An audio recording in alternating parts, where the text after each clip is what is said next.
각종 다이어트 방법과 이론, 살 빼준다는 제품들이 쏟아지는 시대에 살고 있습니다. 어떤 사람들은 채소만 먹으라고 하고 다른 이론에서는 단백질이 최고다라며 고기 위주로 먹으라고 합니다. 또 다른 이론에서는 지방 위주로 먹어서 포도당 대신 케톤을 에너지원으로 사용하라고 합니다. 다이어트 정보를 찾아보다가 다양한 선택지에 압도돼서 스트레스를 받고 결국 이런 결론이 납니다. 아, 복잡해. 스트레스 받아. 단 거. 자극적인 거나 배달시켜 먹어야겠다. 사람은 많은 선택을 해야 되는 상황이 생기면 선택 피로가 쌓이고 의지력이 고갈됩니다. 그럼 이성적인 사고가 마비돼요. 다이어트고 나발이고 본능과 쾌락에 충실한 식사를 하게 됩니다. 맵고 짜고 단 거 위주로 먹으며 빠져나올 수 없는 그 늪에 제 발로 걸어 들어갑니다. 이런 혼란스러운 상황에서 자신의 건강과 몸매를 지킬 수 있는 가성비 끝장나는 방법이 있습니다. 누구나 할 수 있고 돈도 안 들고 부작용도 없으니 제발 속는 셈 치고 오늘부터 시작해보세요. 바로 공복력을 키우는 것인데요. 공복력이란 말 그대로 공복을 유지하는 힘입니다. 나는 끊임없이 먹는 사람이야. 나는 배고픔을 절대 견딜 수 없어. 이런 사람들도 괜찮습니다. 왜냐면 공복력이란 키울 수 있는 능력이기 때문입니다. 운동을 꾸준히 하면 근력이 약한 사람도 근육량이 점점 늘고 근력이 단련되는 것처럼 공복력도 서서히 늘려나갈 수 있습니다. 이거 결국 간헐적 단식 하라는 얘기 아니야? 라는 생각이 들 수 있습니다. 일단 어렵고 거창한 개념을 내던지고 이렇게 시작해보세요. 책 공복 최고의 약에서 이런 공식을 소개해 주었는데요. 하루 중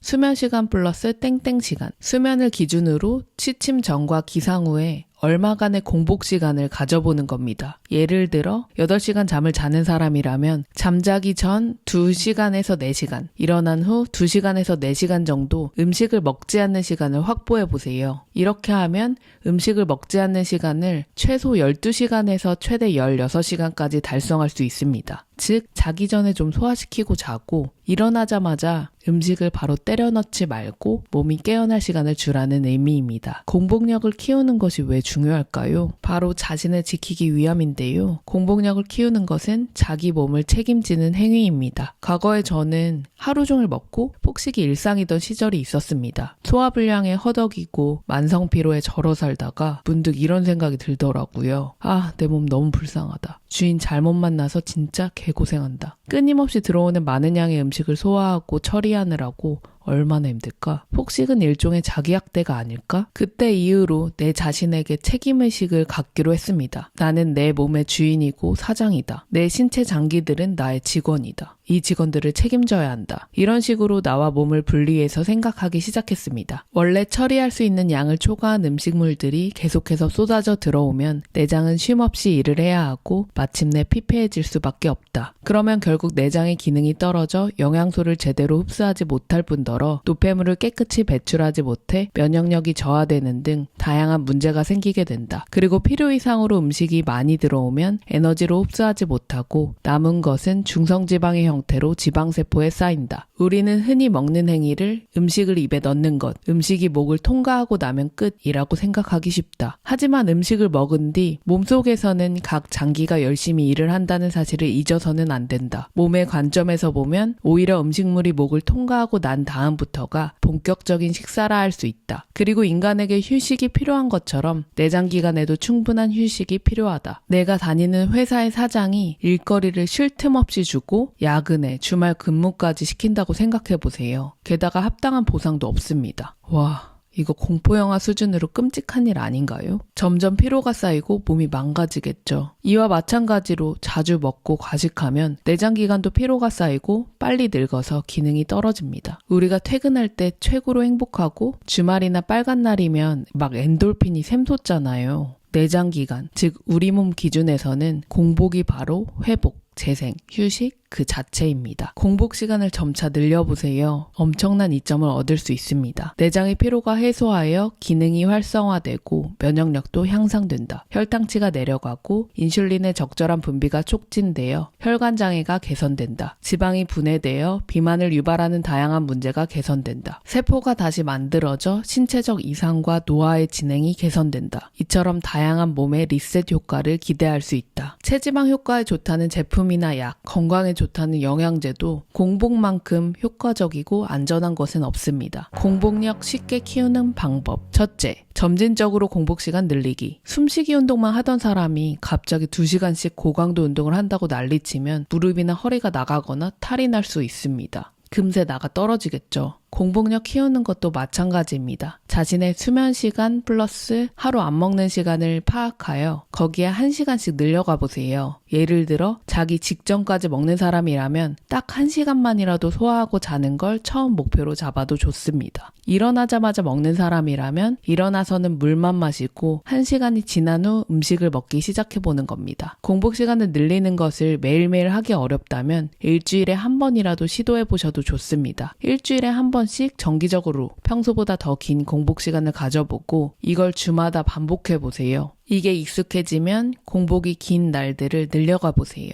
둘째, 공복이 힘들 때 음식 활용하기. 공복은 엄밀하게 따지면 아무것도 먹지 않는 시간입니다. 하지만 시간 상관없이 자주 먹어왔다면 습관적인 식욕이 이미 생긴 상태일 것입니다. 먹던 시간에 갑자기 안 먹는 것이 어려울 수 있습니다. 그러니 공복을 지켜야 하는 시간에 뭔가 막 먹고 싶다면 공복 시간이더라도 인슐린을 덜 자극하는 자연식 음식을 활용해서 공복감을 달래보세요. 예를 들어 공복 시간에 차, 커피, 생채소, 자연치즈, 무가당 요거트, 견과류, 계란, 아보카도 등을 먹는 겁니다. 참다가 식욕이 폭발해서 배달 음식을 먹는 것보다 안전한 음식으로 공복감을 달래면서 공복력을 키워나가는 것이 훨씬 유리합니다. 이런 음식은 초보자가 턱걸이 할 때 밴드를 걸어서 발에 지지를 해주는 것과 같은 역할을 해줄 수 있습니다. 나중에 근력이 생기면 밴드 없이도 턱걸이가 가능해지는 것처럼 공복력이 점차 생기면서 보조 음식 없이 공복을 유지하는 것이 가능해집니다. 셋째, 공복 시간 기록하기. 캘린더나 앱을 활용해서 공복 시간을 기록해보세요. 기록 그 자체가 보상과 동기부여가 돼서 꾸준히 지속할 수 있는 힘을 줍니다. 넷째, 공복 시간이 아닐 때 잘 먹기. 섭취할 수 있는 시간에 탄수화물 위주의 식사를 하면 그 이후 혈당이 급격하게 떨어져서 뭔가 또 먹고 싶다는 욕구가 생깁니다. 밀가루 음식을 먹고 나면 밥을 먹었을 때보다 빨리 배가 고픈 느낌이 들었던 적이 있을 겁니다. 그러니 식사에 영양소가 풍부한 양질의 단백질, 지방, 탄수화물, 식이섬유를 고루 잘 챙겨 먹으면 포만감이 오래가고 혈당도 안정됩니다. 이런 식으로 먹으면 공복을 오래 갖는 것이 수월해집니다. 다섯 번째, 유연성 한 스푼 첨가하기. 공복 시간이라는 수치에 너무 집착할 필요는 없습니다. 약속, 행사, 유난히 배고픈 날 등 계획된 공복 시간을 좀 벗어나도 괜찮습니다. 내일 다시 원래 지키던 공복 시간을 지키면 되니까요. 아주 느리게 가세요. 저는 몇 년에 걸쳐서 16시간 단식에 익숙해졌고 지금은 때때로 20시간 단식도 합니다. 물론 공복 시간이 짧아지는 예외적인 날도 있습니다. 몸이 충분히 적응하면서 왔기 때문에 몸에 무리나 스트레스가 없고 그냥 일상입니다. 선천적 비만이었고 식성이 남다른 남편 또한 이런 방식으로 결국 공복력을 키웠고 살도 많이 뺐습니다. 누구나 할 수 있습니다. 처음에는 공복이나 배고픔을 떠올리면 막막함, 두려움, 인내심, 공포의 감정을 느낄 수 있습니다. 그런데 사실 공복 시간 동안 집에 불필요한 물건들이 싹 치워지고 고장난 곳은 수리되며 깨끗하게 청소되는 것 같은 일들이 우리 몸속에서 일어납니다. 공복에 느리게 익숙해지면 평온함, 가벼움, 고요함, 편안함, 치유, 자유, 자아 존중, 자신감 등이 자연스럽게 연상될 겁니다. 다양한 의견이나 사례, 그리고 안부는 댓글로 남겨주시고요. 다이어트 말고 리버트 하세요. 온 우주와 저는 무조건 언제나 당신 편이에요. 감사합니다. 사랑합니다. 우리 존재 화이팅!